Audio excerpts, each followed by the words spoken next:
Mr. Moreno has led groundbreaking innovation in high-performance computing system, co-authored influential publication, and made outstanding contribution to research both in Chile and worldwide. Today, he will deliver his presentation titled From Proposal Deployment of the First Supercomputer, the HPC+AI Story. Please, Professor.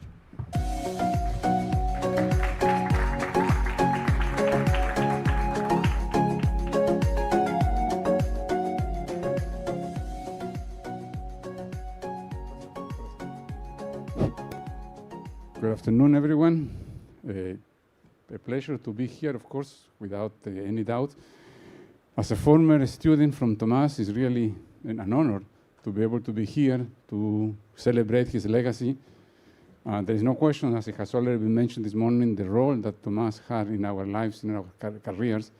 And what I'm going to share with you is one of the things that I did in my years a professional career.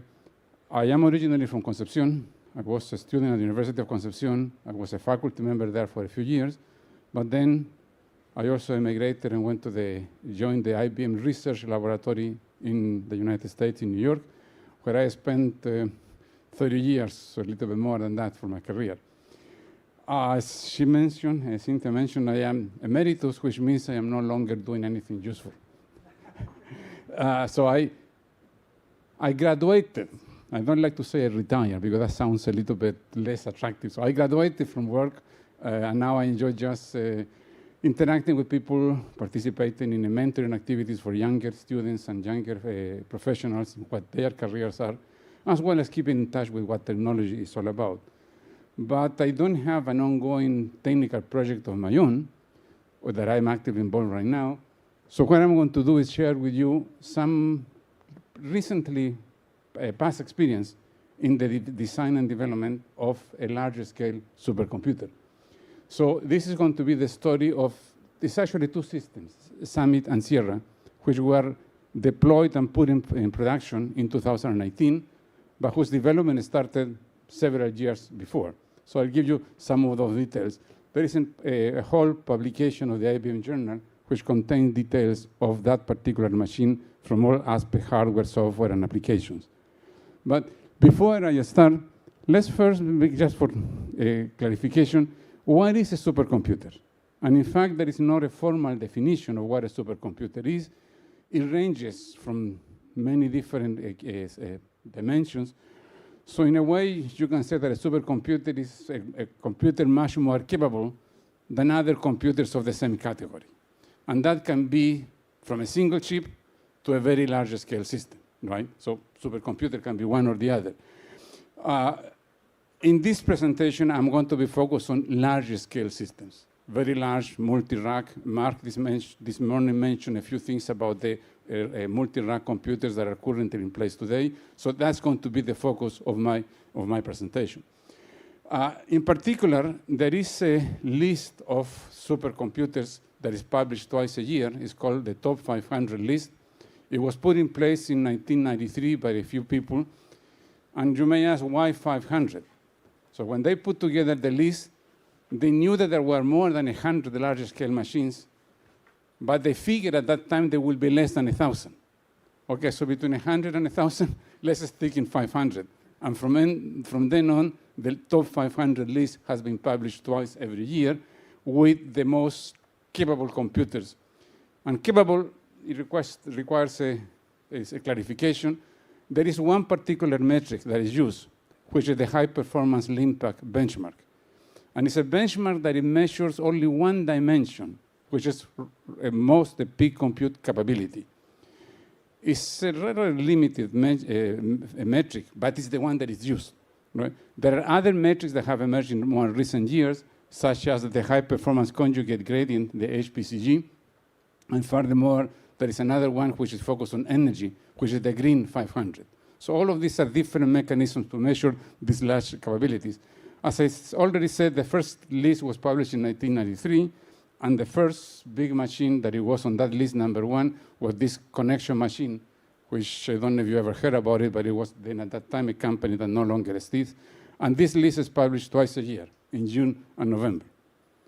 So if we look if we look at the evolution of this top 500 list, what you can see here is how did it start in 1993, and this is the top 500 machine throughout the years. Notice, this is a logarithmic scale over here. So this is how much compute have we done. So if we take this point of view in 2000, in 25 years until 2025, there has been 1 million times improvement in performance. 1 million, okay? Now, of course, the system have become significantly more expensive at the same time and larger as what they have been in the past, but that's the story, right? So this is the list of the the last one in the list, the number 500.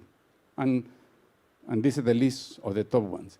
So I want to focus in the recent time of what has been happening here. So let's take a look about this is just a set from 2015 to now. So this has been a number of the computers which have been in the number 1, and you can see their identification as well as its characteristics. So if we take the first one here, these two are Chinese machines.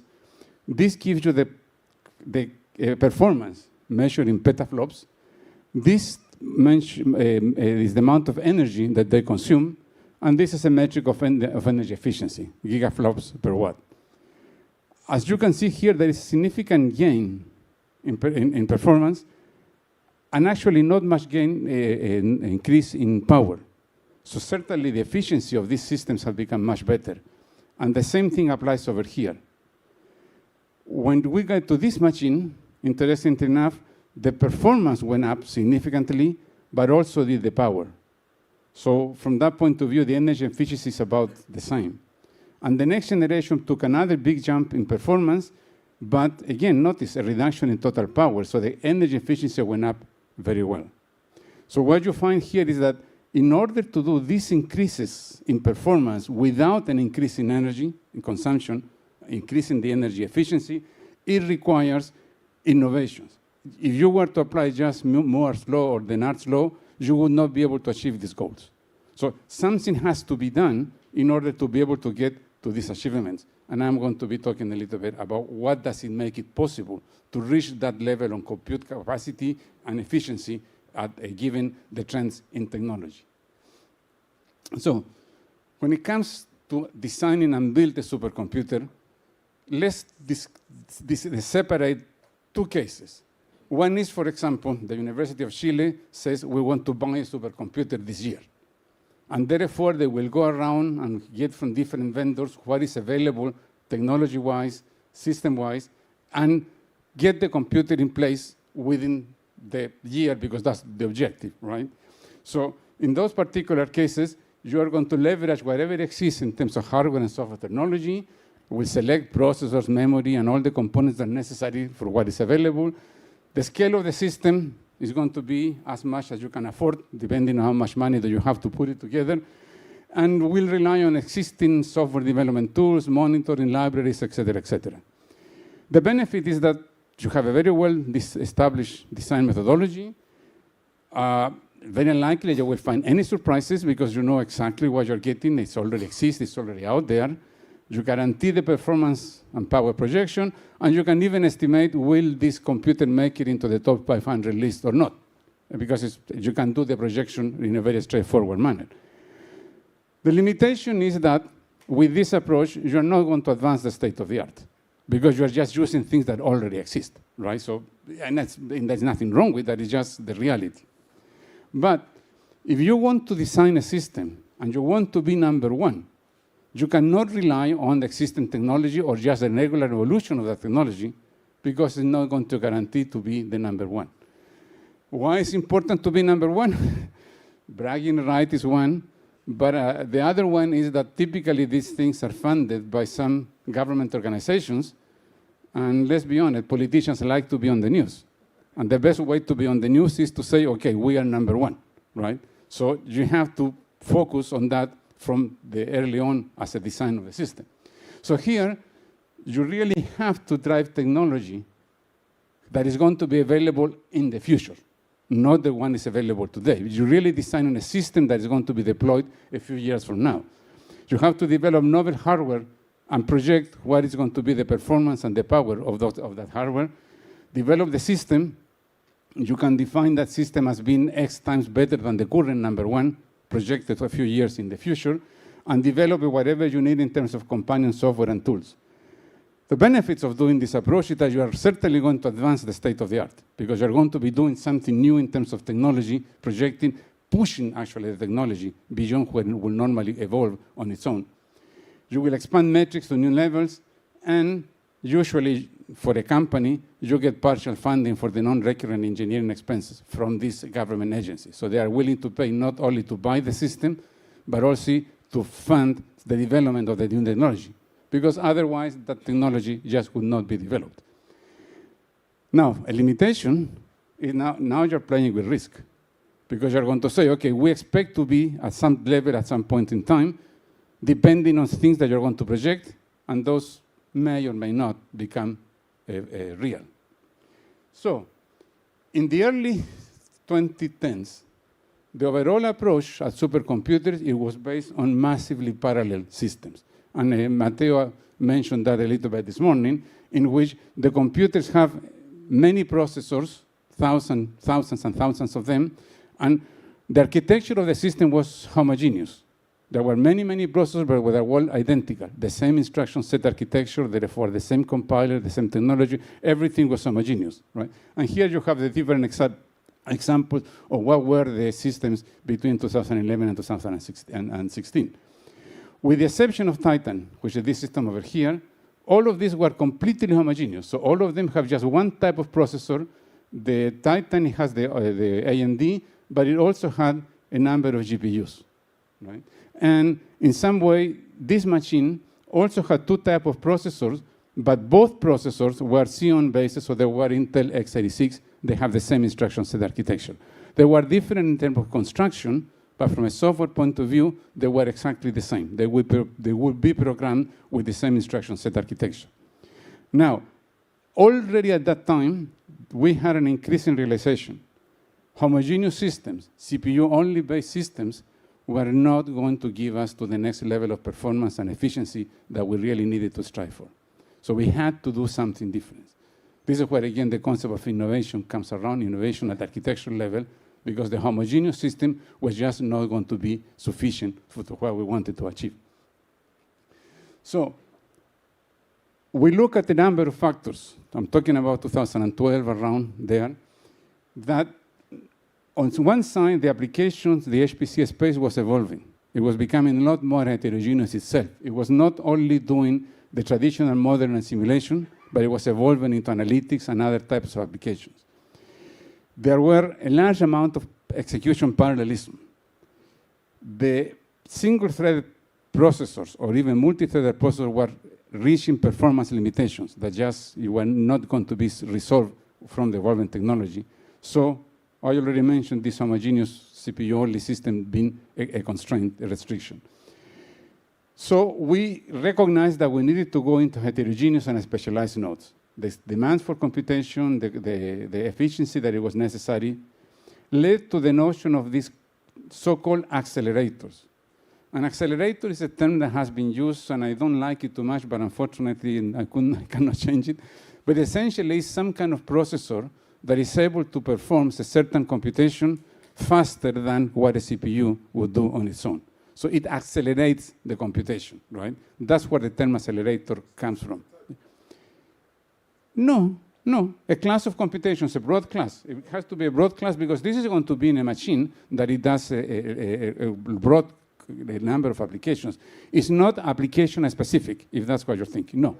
It has to be general enough, but it has to have more capabilities in terms of performance and efficiency than a regular CPU would do, right? So that was the essence of it. And in certain ways, what Matteo was describing this morning about vector processors, it was one mechanism to do the advancements of the technology. And the system will become heterogeneous by nature. So the difficult, though, is that if you have a different instruction set architecture, contrary to the earlier system where there were only one instruction set architecture, the coding becomes more complicated. Software development now needs to deal with two monsters rather than a single one, and probably one monster is much worse than the other monster, but it requires advances in software complexity. how to deal with the issue that software was not going to be the same homogeneous and simple software that it had been the case for the last whatever number of decades. Now, at research, early on in 2011, we were starting to think about what to do, how we're going to go in order to follow in this path towards heterogeneous computing. In the 2012, we came up with this concept. This was a project that I led at IBM Research, which was called Active Memory Cube. The idea here was to take what today is a very popular memory cube, which means you have multiple chips of memory stacked on top of each other. And our thought was, well, at the base of that stack, there is a chip that it does the controller of the stack. What if we replace that chip with a highly compute-intensive chip? Not compatible with the architecture of the other chips, but a very unique chip, but it will have a much better computational capability, much more efficient, because by being at the bottom of the stack, it could only consume a limited number of watts. Our target was 12 watts. We had to get a lot of compute power, but no more than 12 watts, and the memory was right on top of it, so it will be very, very easy access to memory. So this was a very interesting approach that we follow.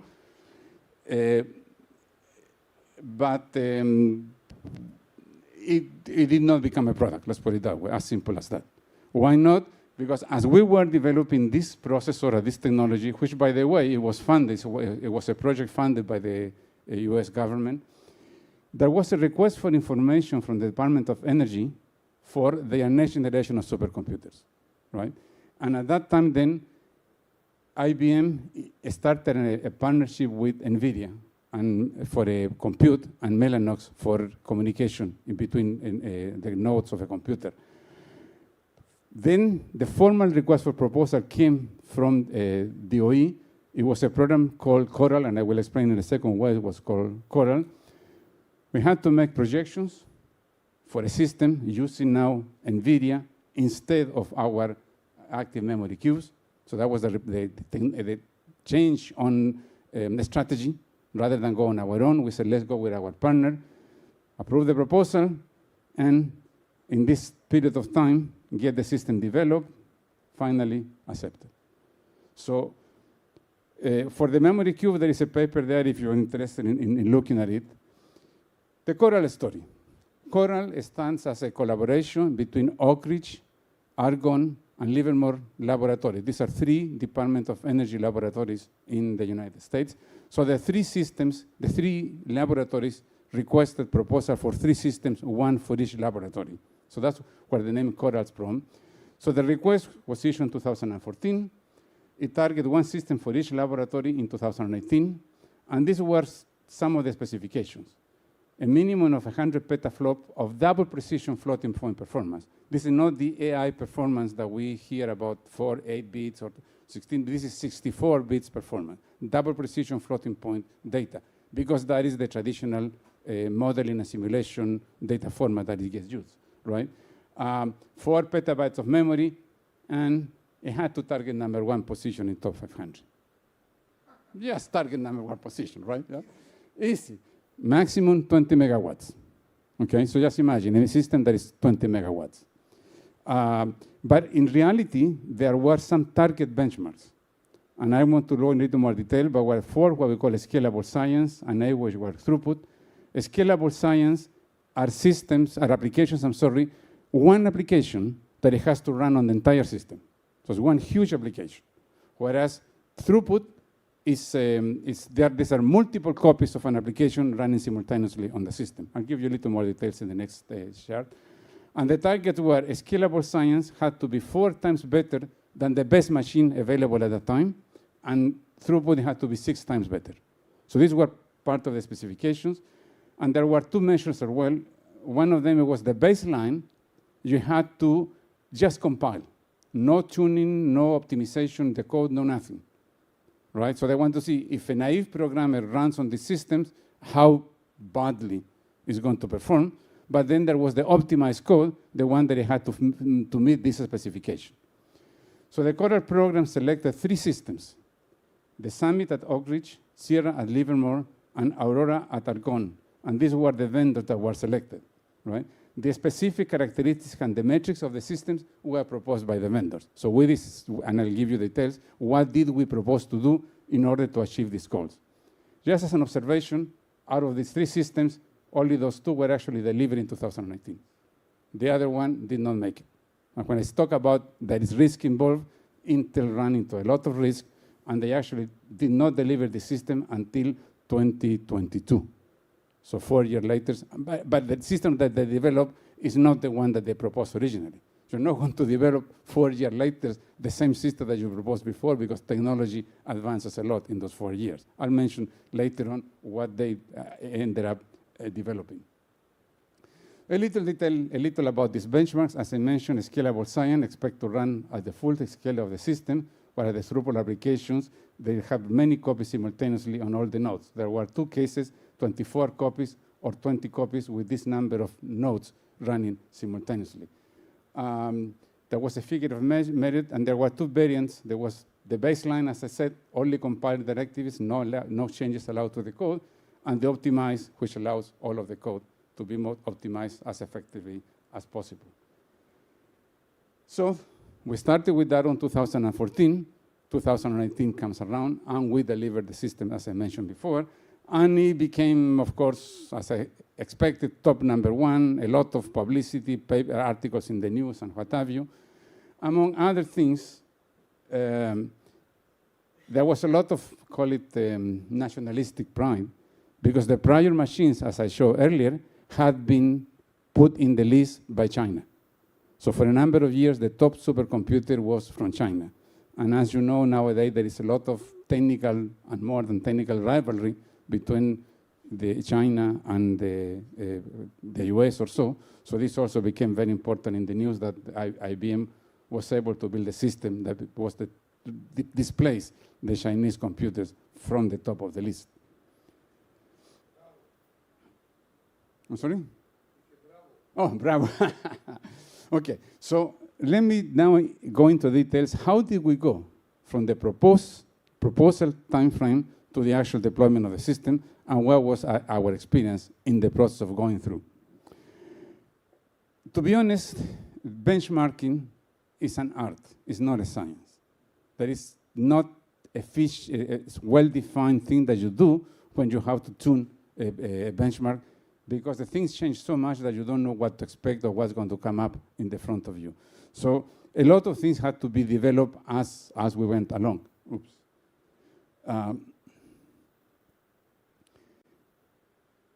In particular, because we're talking about first-of-a-kind system, the system that I'm going to show did not exist before we developed it.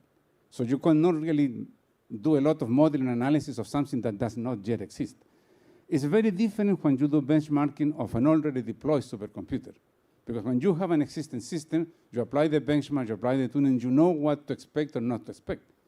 But when you have to do the benchmarking of a system that is yet to be developed, you don't have that freedom or that ability to do that kind of exploration and analysis. So you get into a number of conditions and requirements on how do you go about doing this benchmarking. And we have written a paper describing a few of the details on what we had to do in order to get to the point that we needed to be. Overall, in terms of development, so we started with the response to the proposal, the RFP, request for proposal response in 2014, and we made projections. And I will describe how we made those projections. And we did those projections accessing the system that exists at that time. These were homogeneous systems, right? So these projections in the proposal become targets. Okay, we are going to target this particular performance with this envisioned hardware that does not yet exist. As time went by, we developed the code, we got some early advanced systems that we could actually try, because this was using technology that already existed rather than the one that we were developing. And at some point, we arrived to what it was called in the middle of the program, they were talking about late 2016, a go, no-go checkpoint with the sponsor, in this case, the Department of Energy. We had to show them what we have done so far in 2 years, where we were, what we thought, and then they had the right to decide whether to go or not go. If they thought that it was not compelling enough, they would say, thank you very much, you're out. And the funding will, of course, go away too. The two things go together. Yeah? But on the other case, if we succeeded at justifying the proposal that we were developing on, we will go into the go position. But at that point, the projections now become committed targets. Committed. That means these are contractually obligated. Now you have to deliver this, right? Now, notice we're still 2 years before the system becomes available. So we're still developing the hardware and developing the software. So all is very early stage, right? And then though we continue for the next 2 years until we finally got the real hardware and were able to validate the performance and do the final optimizations and what have you. A very important component was this intermediate system, which was not yet the final one. As you already can envision here, the final one was this. This was the hardware that it contained. This was our intermediate system that we could use to do our analysis and our projections. Projecting performance. How do we go about doing that particular collection? So from the benchmark, we had to divide into essentially 3 areas. What is actually compute? What is data movement between the CPUs and the GPUs? And what is communication between the nodes? And when it came to the compute, how we divide the computation between compute and GPUs. So I'll show in the next chart what was the actual structure of the node, but you can already envision it was a combination of CPUs and GPUs, and that's where the heterogeneity came into place, because the instruction set architecture of the CPU and the GPU were completely different. The GPU was the accelerator, the CPU was the controller, the orchestrator, the one that managed everything in order to get the computations done. Those things are not easy, because these things overlap. You prove one, and then the problem that you thought that you were solving appears elsewhere because of the change in the trade-offs between the different pieces that are going on, right?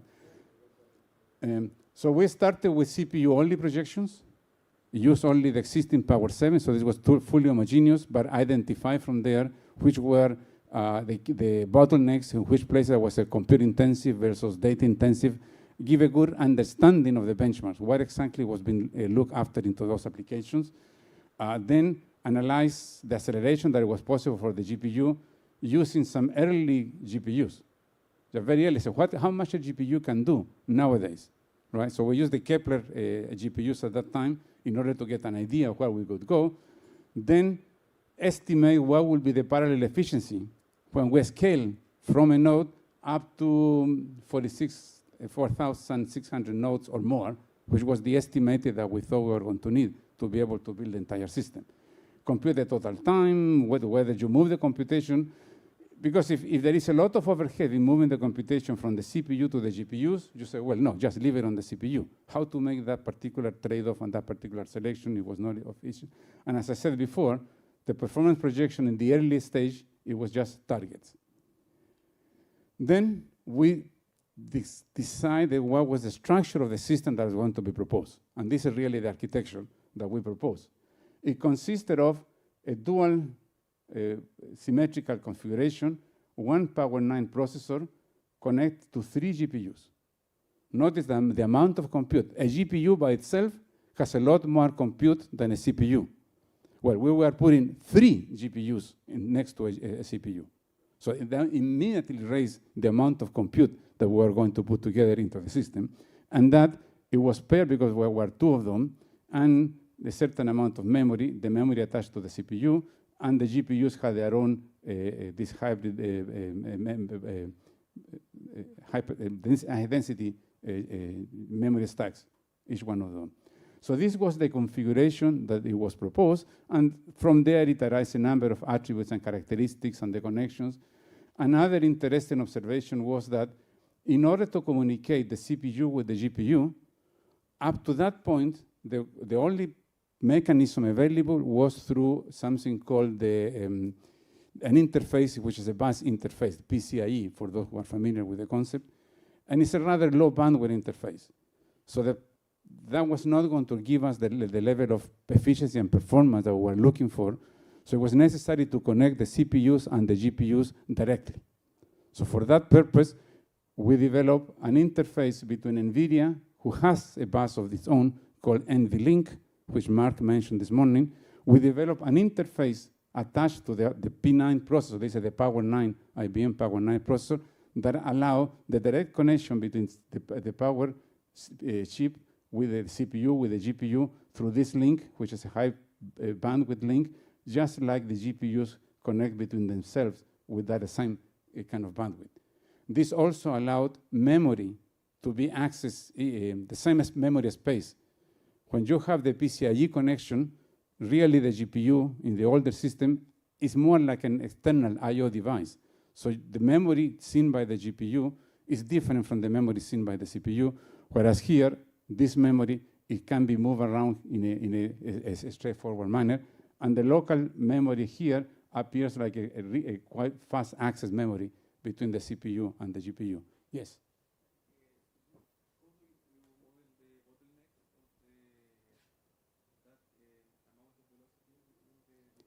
So in the previous study, when we did the Power 7 alone, we were able to identify what were the communication heavy parts of the computation and how much data was being transferred between the different places. So as part of the process, we knew how much data needed to be transferred, and depending on the amount of compute that we were going to be placing here, what was the time that it would be needed to do that. So it was all a projection based on those parameters of the system.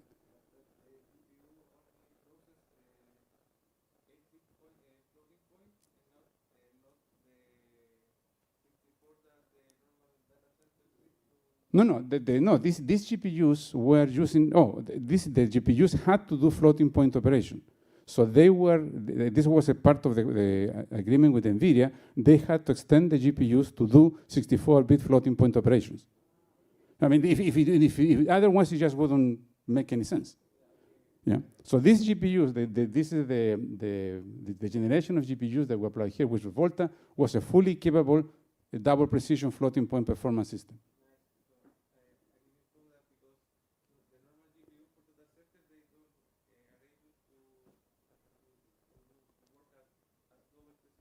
Well, nowadays they do. After this one, the GPUs continue doing floating double precision floating point, the high end.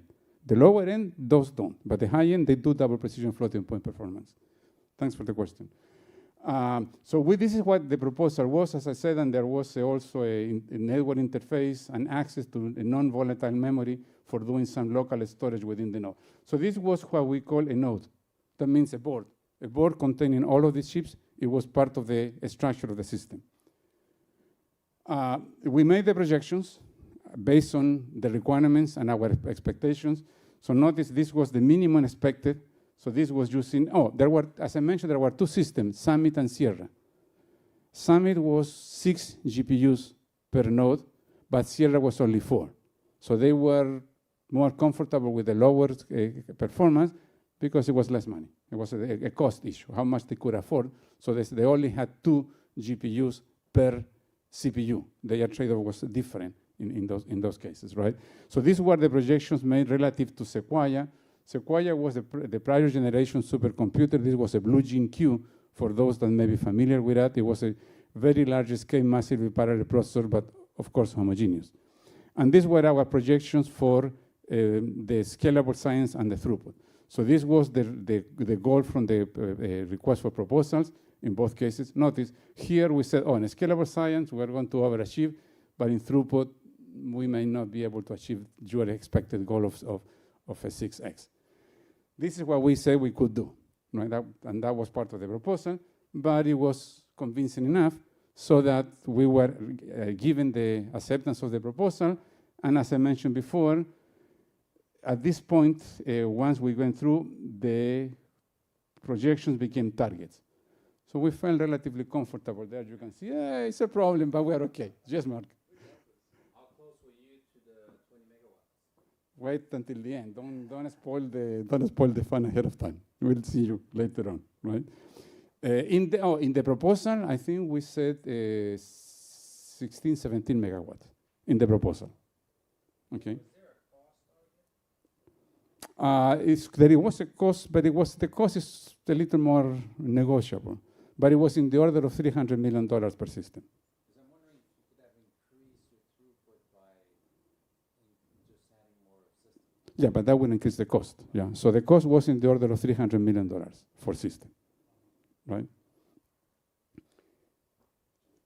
Okay, so we're going to phase 2 of the program. We start a similar process to phase 1, but now we have access to this new system that it was developed in between. It was a Power 8 plus the Pascal GPU. So this was getting a little bit closer to where we were going to be at the end with the proposal. So I noticed that the structure of the system, it was also closer. We have one Power 8 CPU and 2 GPUs, and they were already connected with NVLink. So we got something that it was getting closer, so our projections could start to becoming more real, given the fact that the target system was closer to the hardware that we actually had available to use in our experimentation. Right? So we use that for making the projections and updating the projections, and this was very crucial for the go-no-go decision that it was coming soon. Further in continuous improvement, co-design the effort jointly with NVIDIA and internally about what to do and not to do with the systems. And at the same time, using the same kind of hardware, we were assisting the scientists at the government labs so that they could start porting their code. Because they had to, were going to have to do that. If they wanted to use the system in an effective manner, they needed to rewrite their code. I'll tell you that in the first few meetings where with them, we said, well, you have to recompile your code. What? Recompile all the code? Yeah. And it took us a little bit of time in order to get them on board, at least for the major applications that they have to recode. They have to use parallel programming as construct different than the one they had used before, so that they could be ready for this hardware. What kind of languages were they using? Primarily at this time, it was using OpenMP for the parallelism, and then the NVIDIA compiler behind, and the IBM compiler on the front end. So it was essentially C, C++, Fortran code, but using the parallelism using OpenMP. I don't recall if I mentioned earlier, but initially we also had as a condition, we're using OpenCL rather than the NVIDIA CUDA libraries as a reference, and we had estimation, okay, OpenCL is going to be worse than CUDA, but not more than that. So at least we had a bottom boundary, say, okay, the code cannot be as bad, or the CUDA code is going to be much better, but we did not have the CUDA code. We only have the OpenCL code to play around with. Okay, so we're going to the go-no checkpoint. We have more advances into the terms of what the system was able to do. At this point, when we're trying to work right, and at this point, some financial cost considerations came into play. So the systems became more different than what originally conceived. The Sierra system in particular, they said, well, the memory is a lot more expensive than what we thought, so we cannot afford that amount of memory. Oh, and the bandwidth is also more expensive than we thought, so we cannot afford the more bandwidth. So here we are, having to change the specifications based on the fact that the cost conditions led to a system that was slightly different. But we had to provide, again, our projections, right? And of course, they didn't want us to change too much the original projections because it was detrimental to their efforts. So we said, okay, what can we do? So it was a lot of back and forth in terms of what it is. But we ended up having that in spite of all of those changes, we did not change the projections. Okay, the hardware changed. We estimated certain things. The projections were the same.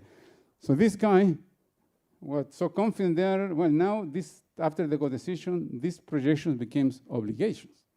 And so we bought into a lot more risk. We are a little worried about it. And my team, we were responsible for the performance projections. So we were on the hook there, okay, this is what we're going to deliver. Jaime, are you there? Yes, yes, sir, we're there. But different things happen unexpected then. I don't know if you recall, some time ago there was a security malware that was called Spectre, and what was the other one? There were two, I forgot the names. But it came about that there was a hardware problem that it could be used for malicious attacks and taking out information. And this was driven by the fact that the chips, the processors, were doing speculative execution. And the only way to avoid the problem was to not do a speculative execution of instructions. Well, that means that you lose performance. Okay? If they needed to disable the speculative execution, what's going to be the performance impact in the benchmarks? Okay, that's another thing. Ping, a few more flops out of the equation. Fortunately, in the case of IBM Power, the degradation was minimal. It was a lot worse in the Intel processor because of the way that those chips were designed. So we suffered a little bit, but not too much. Right? So as I said, the key element was that we make continue our projections. Now they became obligations. So this was the ongoing interaction between the software and the hardware folks as we were developing, right? The hardware folks, hardware must work, right? And software, well, software will eventually work. That's which is, I think, nowadays is still true. Whereas the software folks will say, okay, when the hardware doesn't work, software will fix it. And to be honest, both things apply, right? Because there's the thing that for some reason, some hardware element was not there.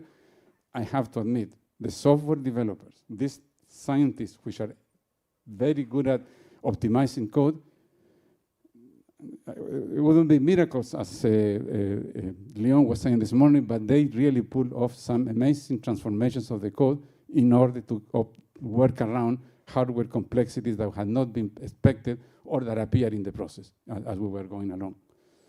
So we got to the final, phase 3, and basically these are the specifications of the systems. Peak performance, as I mentioned before, the Sierra was less performant because it had fewer GPUs. The number of nodes, 4,600, 4,300. Performance per node, 43 versus 29 because of the number of GPUs, the structure of the node. The total compute number of engines, so 9,000 processors, 27,000 GPUs. Memory per node, the capacity of the file system, and this is your answer to your question mark. So that's why we ended up putting the system in the actual final stage. We say 15 megawatts and 12 megawatts respectively, okay? So here are some of the, as I mentioned already, some of the reasons why Sierra was smaller, the memory capacity was reduced, the network bandwidth was reduced, and the GPU memory bandwidth was, originally the GPU bandwidth was supposed to be 1,200 gigabytes per second. It could not be delivered that much. The GPUs only deliver 900 gigabytes per second. So we had to work with that as another limitation on the system. And there were many other smaller issues, smaller today. At that time, were not smaller. Pardon? That's life. Mark, you had a question? No. Okay. So the overall structure of the system is shown in this picture over here. We start with the Power 9 processor, which contains 22 CPU cores, the Volta GPU, which has 7 teraflops of double precision performance. We put them together into one board that it contains 2 CPUs plus 6 GPUs for the total of 7 teraflops. It goes into a box. This box goes to a rack. The rack had 18 servers. And then there was the InfiniBand for networking connection. So the number of racks, 256 racks, gave us the 4,600 servers total. The system configuration is shown here in the floor plan. There were also 16 optional means whether I would buy them or not, in order to provide a flash memory for the system, and also 40 racks with only full of disk for storage. So this was the overall structure of the system. Floor space, I don't remember now, this is probably the size of 2 basketball courts or so, more or less, in order to put together those 256 computer racks, plus all of the racks for storage and communication that were in the middle. This is the structure in the internal view of the actual node. So there are 6 GPUs that you can see over there, and then the 2 CPUs, one over there, one over here. And all of this is liquid cooled. Mark mentioned this morning, so this was a case in which this was liquid cooled with the water though coming out from outside. So the water came in, it went through the entire system, and it went out, and there were external chillers to cool the water and put the water back in to be cold. But there was a whole technology being developed because the water is flowing through these copper metal things over here that are extracting the heat out of the heat spreader that sit on top of the GPUs in particular, because those were the ones that would become the most power consuming and therefore the heat the most. Phase 3, validation now. Okay, so now we have the system. Are we really delivering the performance that we were projected to do? So we went into internally in research, we had a mini system. We had up to 256 of these new Power 9 and Volta GPU with 4 or 6 GPUs in a particular case.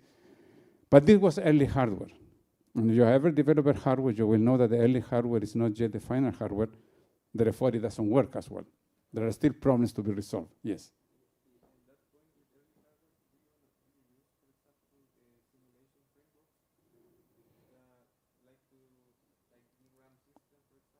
So at this time, it's already too late for that. I mean, at this time, you have the real hardware. You have to work on it and start solving the problems. In the early projections, in the phase 1, some simulation went ahead, but to be honest, not as much, because we used the existing systems at that time, and then it was analytical projections.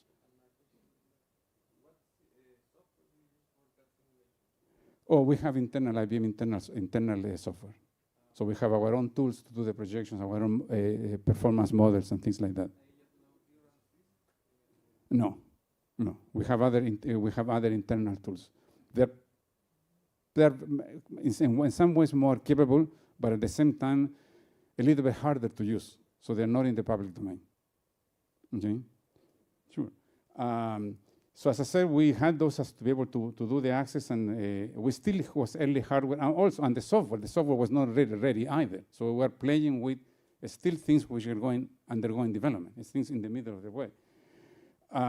Then, as the system started to become available, we started to being given access to the system. Initially, they were giving us access to a fourth of the system that was already deployed by the end of 2017. Because even the construction of the system, it does not happen overnight. I mean, you are building 256 racks. It takes time to put them in place and test them, debug them, and put them into use, right? And then they give us a final validation period. They give us access to the system. It's actually fun to have access to 4,000 nodes and then 24,000 nodes and so on. And we were the first one to use it. So they would say, okay, fine, you have the system for this weekend. But that's it. I mean, you're not going to have it afterwards. Right? But another of the anecdotes is that, for example, we were in the process doing this in this period of time. And at the same time that we were developing and deploying the system, the infrastructure people was building the actual site, including the power delivery for the systems and so on. So one day we get to go, Jaime, what are you guys doing? The power consumption is getting out of work and we don't have the power supplies ready. Well, we're just running the code in the 24,000 nodes. There was no application yet using all the GPUs all the time, so the spike in power consumption, it was sort of drove them, so what's going on? And well, we managed to adjust the situation so that it will not, basically do the initiation of the workload in a slow manner, rather than all the nodes at the same time go a little bit, so that the increase in power consumption will be gradual, rather than a big step function at once. So as I said, final validation, just a single 4 days period. One of these was over a long weekend. So we had to forget about vacations and stuff like that. You guys have the machine these 4 days, and that's it. You don't have any more. You have to do all your work during that period. So we found still under issues because the system was still undergoing deployment, both hardware and software, but we were able to identify the problems before delivering the system for formal acceptance. Yes? How long did it take to have all the infrastructure up and ready? So it goes gradually, right? So the system started to be deploying around September of 2017. Little by little, they were adding 1 rack per week, 2 racks per week, etc., until the final system was ready for us to test in around March of 2018.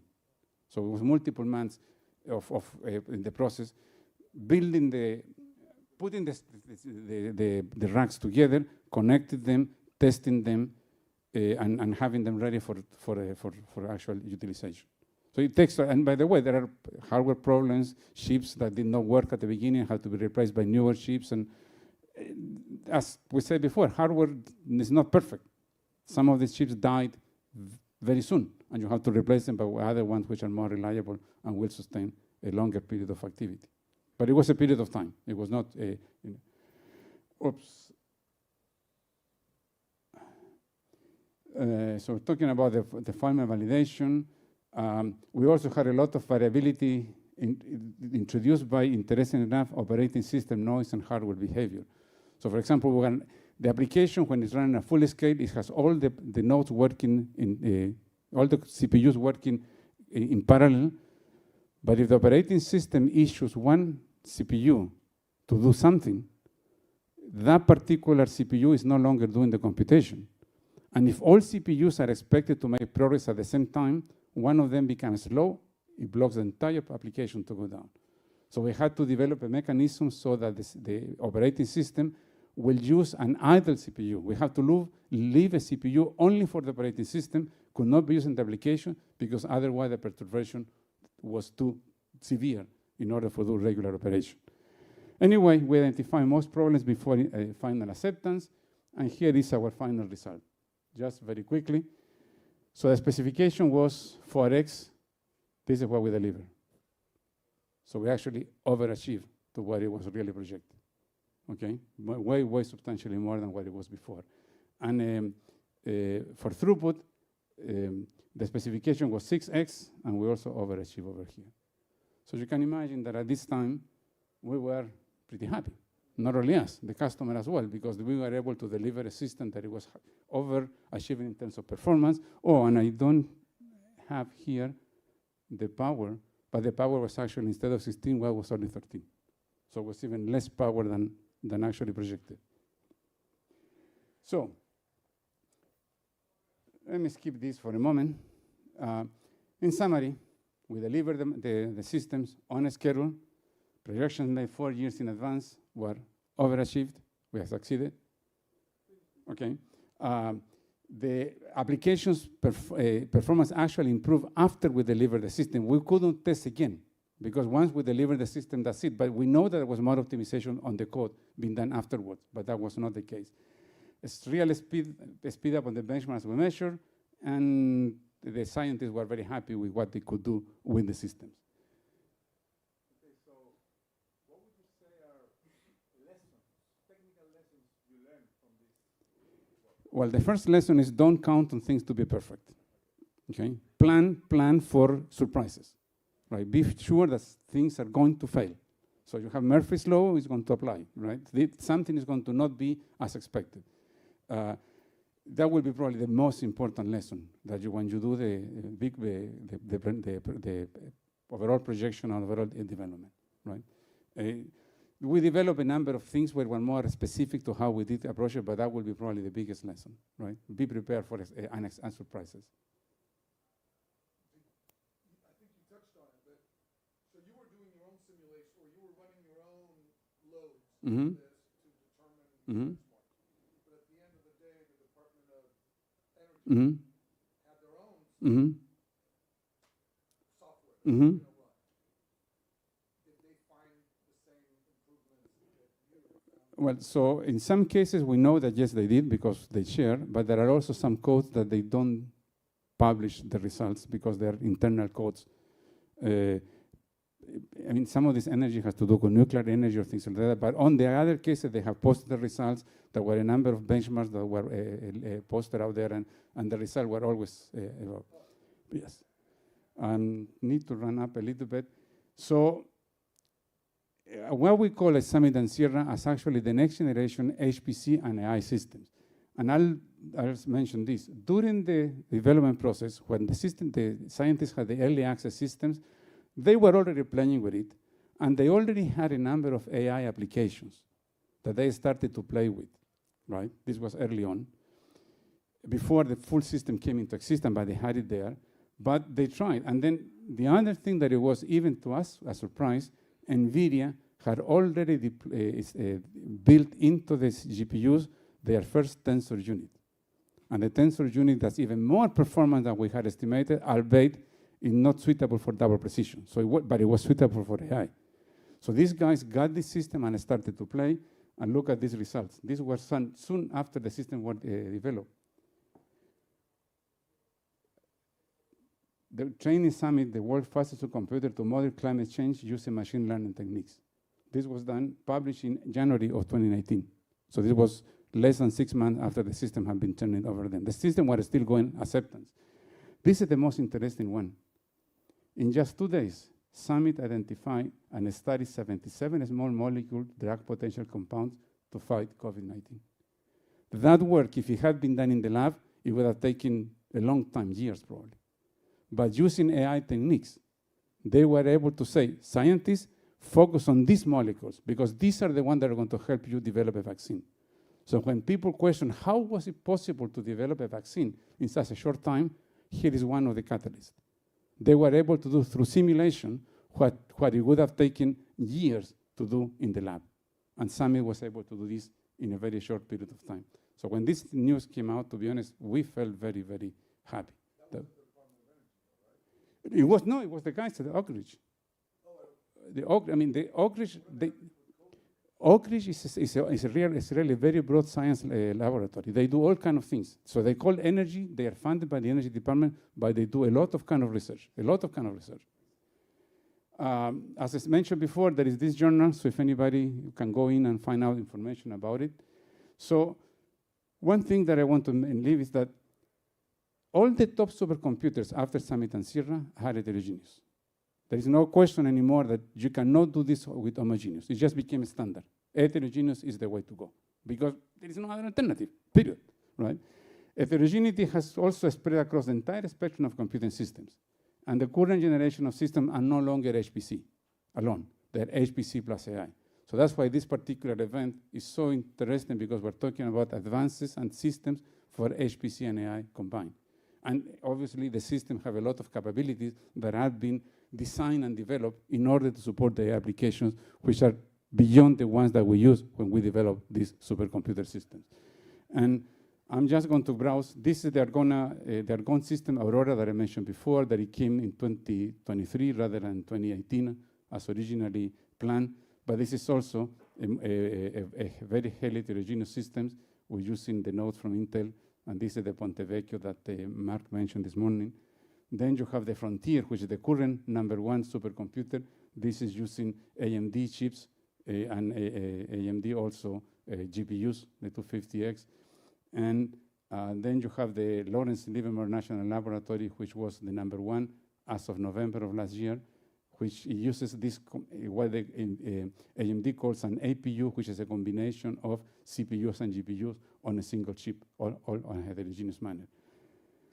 So what I just wanted to share with you was our experience, how building a supercomputer went about. I didn't go into the more of the hardware technical details, but on the context of what it takes to actually get a system up and running and get it to deliver the performance that it was originally projected.